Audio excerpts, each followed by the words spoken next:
Olá, catequista e liderança.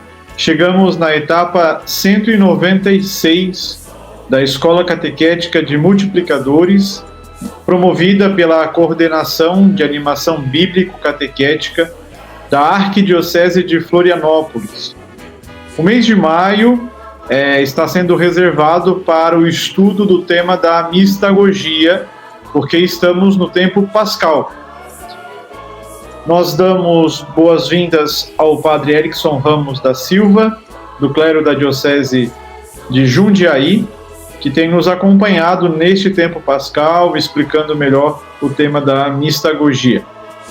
Padre Erickson, bem-vindo novamente, e fazendo memória do nosso itinerário aqui na escola, nós já vimos a importância da música no tempo pascal, e a última etapa, especificamente, trabalhou as expressões da mistagogia na palavra, na liturgia e na caridade, famoso tríplice munus que recebemos no batismo.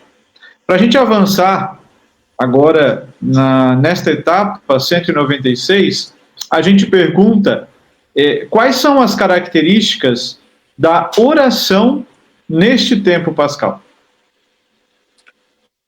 Olá, Ariel. Olá, queridos catequistas, lideranças da Arquidiocese de Florianópolis. É uma alegria poder novamente estar com vocês. Ariel, hoje a gente fala muito sobre uma leitura orante, né? Sobre uma leitura orante dos textos bíblicos. Orar a palavra, ouvir de Deus a sua palavra e a ela responder. Esse trabalho, esse intento, a Igreja já realizou. Se a gente pensar que todas as orações dos sacramentos, dos sacramentais, foram compostas, né, ao longo da tradição cristã, é sinal de que a Igreja, ouvindo o seu Senhor, a ele respondeu por meio da oração. Então, nós podíamos falar de um estudo de orações. A Igreja vai chamar isso de euké logos, né? Estudo, discurso da oração. É a chamada eucologia. Então, na mistagogia, é necessário também que nós toquemos neste assunto, o estudo das orações litúrgicas. E do que nós precisamos aprender, ou daquilo que nós temos no dia a dia, não diria no dia a dia, especialmente semanal, quando a gente participa da missa dominical, neste tempo pascal, como que esta eucologia, explicando novamente a eucologia, o estudo das orações, né? Como que essa eucologia se apresenta, ou que características existe destas orações no tempo pascal? Perfeito. Ariel, me chama muita atenção a introdução ao Pai Nosso, né? Uma delas diz assim, ousamos dizer, uma ousadia rezar Pai Nosso. Mas por que uma ousadia? Nosso Senhor disse, ninguém viu ao Pai a não ser aquele que veio do Pai. Então, se o batismo nos fez membros do corpo de Jesus, na eucologia fica muito, muito claro que toda a liturgia é rezada pelo Cristo total, representada pelos ordenados, né, que são Cristo cabeça, representantes do Cristo cabeça, e por todos os membros da igreja que representam Cristo corpo. Então, a eucologia ela vai nos ensinando isso. Eu costumo brincar com os catequistas nas minhas formações, que tinha aquele seriado Chaves, acho que você lembra e conhece. Quando chegava o seu Barriga na vila, ele perguntava ao Kiko, cadê a sua mãe? E o Kiko respondia, da parte de quem? Quem é que quer saber disso? E aí o seu Barriga falava, da minha parte. Na liturgia não é assim. Na liturgia a gente não fala da nossa parte, mas a gente fala em nome do vosso Filho Jesus Cristo, que é Deus e que convosco vive e reina na unidade do Espírito Santo, por nosso Senhor Jesus Cristo. Então, a eucologia, ela nos ensina que nós estamos conversando com o Pai pela ousadia de sermos batizados, pela ousadia de sermos membros do corpo do Senhor. O batismo que nos dá esse status. Já não sou eu quem vivo, mas é Cristo quem vive em mim. Eu tudo faço por, com e em Cristo. Então, eu só posso fazê-lo porque o Espírito Santo me faz ter esta comunhão. Ninguém proclama que Jesus é o Senhor, a não ser pelo Espírito Santo. O Espírito Santo que habita em mim, que me faz clamar a Abba Pai. Então, na eucologia, no estudo da eucologia, a gente percebe isso. A igreja chama de eucologia menor, a oração coleta, a oração sobre as oblatas, a oração pós-comunhão, e chama de eucologia maior o prefácio, ou a bênção da água, a oração consecratória. Então, nós temos essa distinção de eucologia menor e eucologia maior. Então, a eucologia, ela nos ensina e nos insere, nos lembra que somos corpo de Cristo e é Cristo quem fala com o Pai. Então, se a mistagogia é essa condução ao mistério, todos os gestos do padre, seja quando nós abrimos as mãos ou o próprio corpo, a própria assembleia, na hora do Pai Nosso, abre os braços, então a gente está dizendo, Pai, quem está pedindo tudo isso não somos nós. Nós estamos pedindo isso em nome de Jesus, em nome do crucificado e ressuscitado. Então, o nosso gesto representa isso. E a nossa fala também. Por isso, estudar as orações, ela também é uma forma de mistagogia que nós, catequistas, devemos nos aprofundar, conhecer. A maior catequese, ela brota desta oração, eu diria, né? Conseguir a maior catequese, por exemplo, a Trindade, onde que eu vou encontrar? No prefácio da missa da Santíssima Trindade.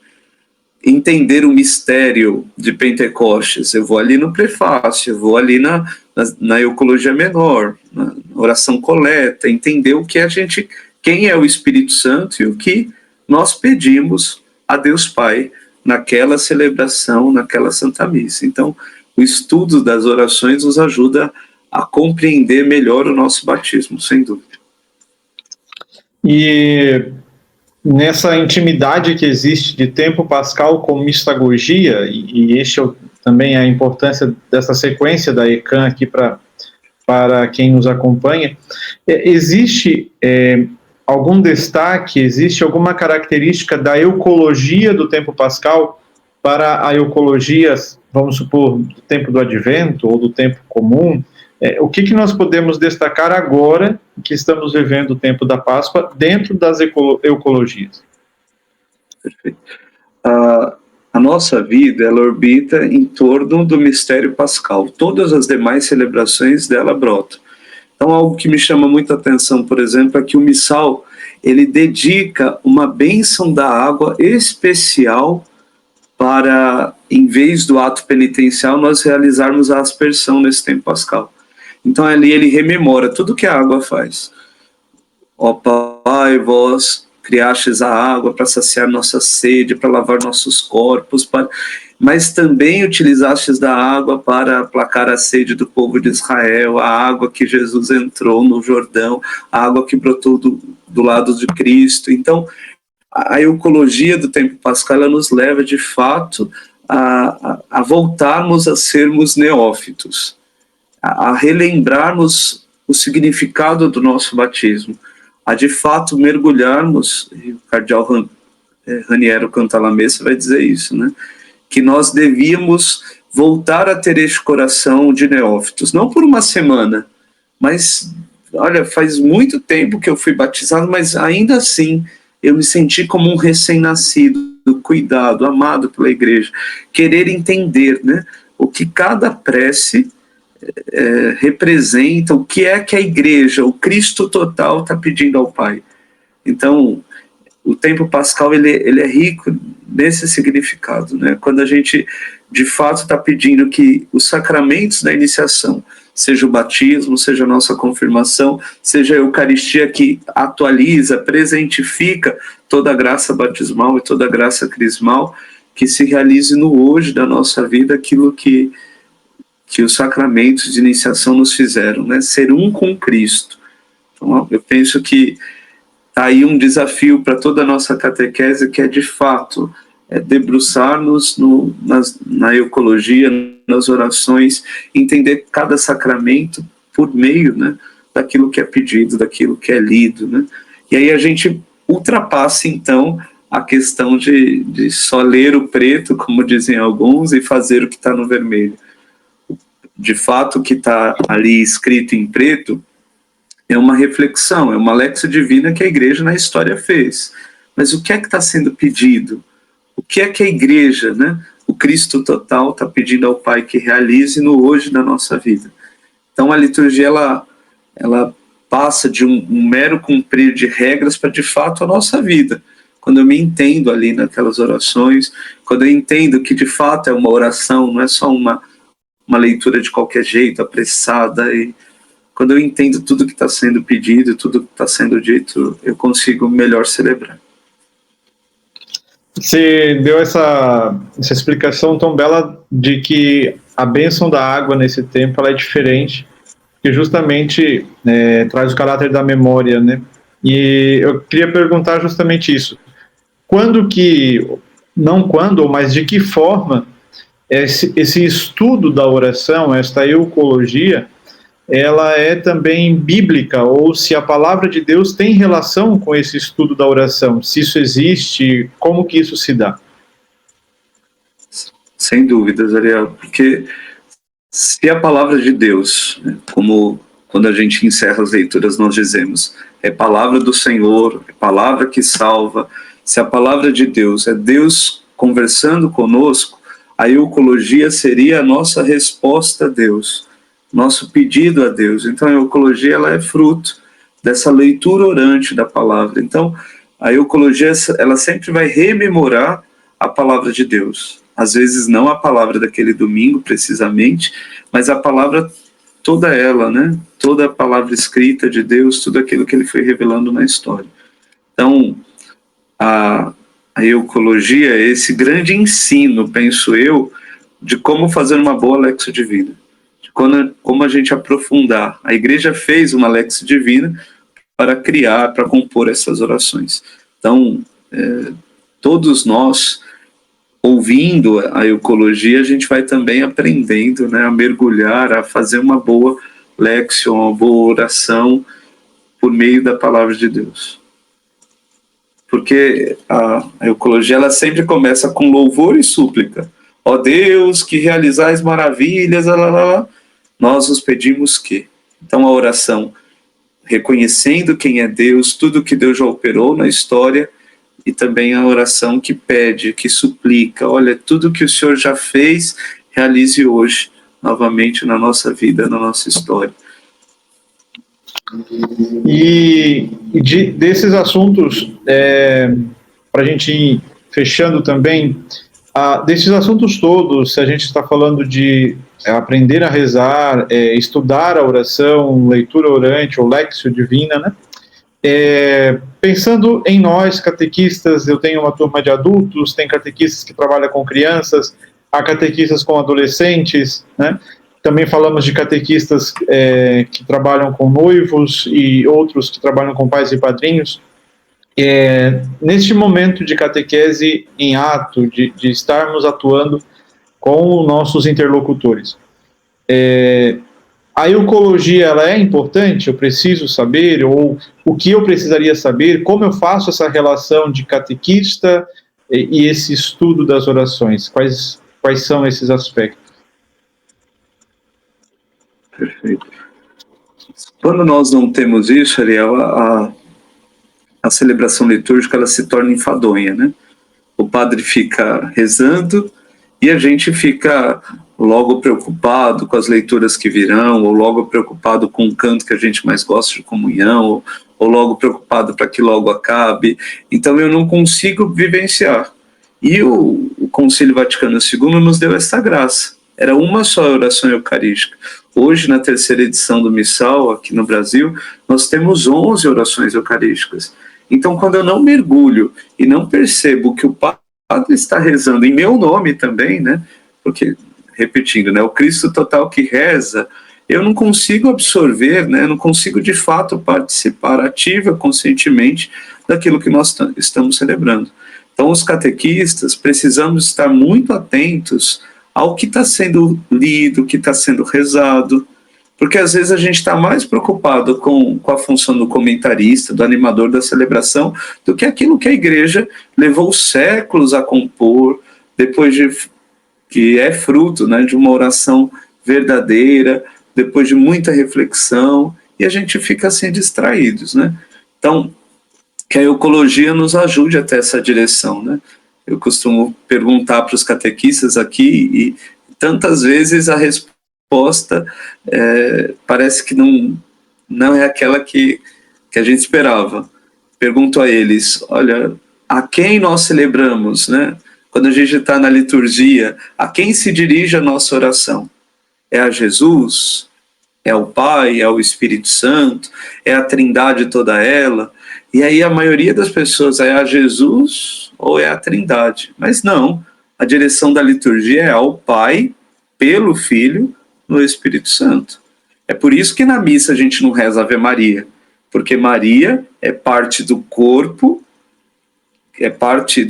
místico de Jesus, é parte da igreja, e em Cristo nós conversamos com o Pai. Só o Cristo só o Cristo viu o Pai, e por isso ele nos dá essa ousadia. Nós somos filhos no Filho, somos filhos em Jesus. Então, quando a gente entende a ecologia, quando a gente entende tudo isso, a liturgia, repito isso, ela deixa de ser um celebrar, ou isso pode, isso não pode, isso deve, isso não deve. Quando a gente entende o sentido, a gente vivencia melhor aquilo que a gente está celebrando.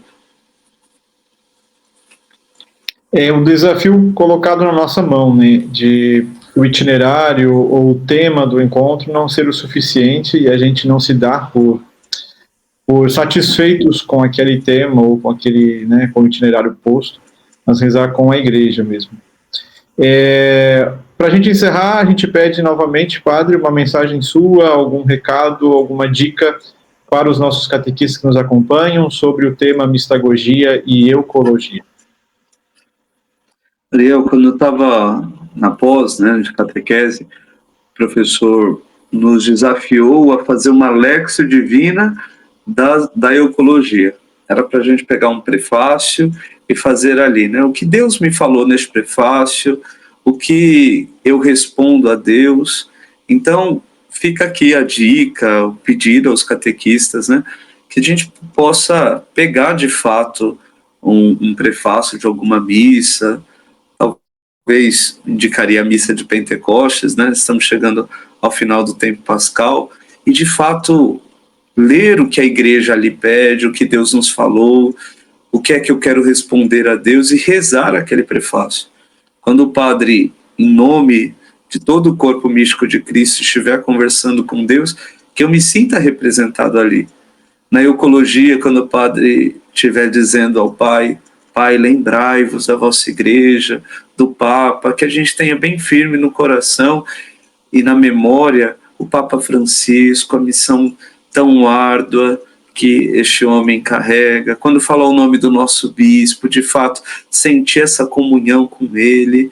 Quando lembrar dos nossos mortos, ainda que o padre não diga o nome deles, mas Deus sabe, conhece o nome daqueles meus entes queridos que fazem tanta falta, mas que com toda a igreja louvam, agradecem ao Pai, que eu sinta, né, toda a corte angélica aqui, todos os anjos rezando comigo, dizendo a uma só voz que Deus é santo, que eu sinta toda a igreja, né, que eu possa viver essa alegria pascal, essa alegria de estar em Cristo, de ser um filho amado de Deus, de ter a minha vida conduzida por Ele. Deixar, né, rezar junto, orar junto. Eu acho que fica este convite, fica este pedido para todos os catequistas, todas as lideranças, para que possamos aprofundar, vivenciar o tempo pascal também, e toda a vida da igreja, através da ecologia. Quando participarmos de um batismo, quando participarmos de uma unção dos enfermos, quando participarmos, enfim, de qualquer sacramento ou sacramental, ter os ouvidos atentos, né? Ter ouvidos de discípulos, como vai dizer Isaías, ouvidos excitados à palavra do Senhor. E nós agradecemos, Padre Erickson, por esta etapa 196. E quem nos acompanha, você, catequista e liderança, agora nós continuamos com a leitura orante da palavra para esta etapa da Escola Catequética. Catequista, liderança, chegamos no momento da nossa leitura orante. Para isso, vamos preparar o ambiente para a oração, com Bíblia, vela acesa, flores coloridas e um crucifixo. Leia devagar o texto bíblico. Destaque os lugares e personagens citados no texto. E com a ajuda do texto lido, responda: quem chegou ao encontro de Pedro? O que Pedro falou na casa? E qual foi a admiração dos fiéis de origem judaica? Neste cartão, convido você a aprofundar os seus estudos sobre o texto lido e dialogue com a palavra. Ainda, escreva o versículo 34 em um cartão e medite ele durante toda esta semana. Querido catequista, liderança, vamos juntos finalizar esta etapa 196 com a nossa oração. Ó Deus, que nos chamas para anunciar o Teu reino, faz que sejamos catequistas convictos da vocação e da missão a nós confiadas, anunciadores da esperança e da paz. Concede que o Evangelho de Jesus Cristo, Teu Filho e nosso irmão, seja anunciado por meio de nossas palavras e atitudes, e, sobretudo, pela nossa maneira de amar. Amém. Até a próxima semana.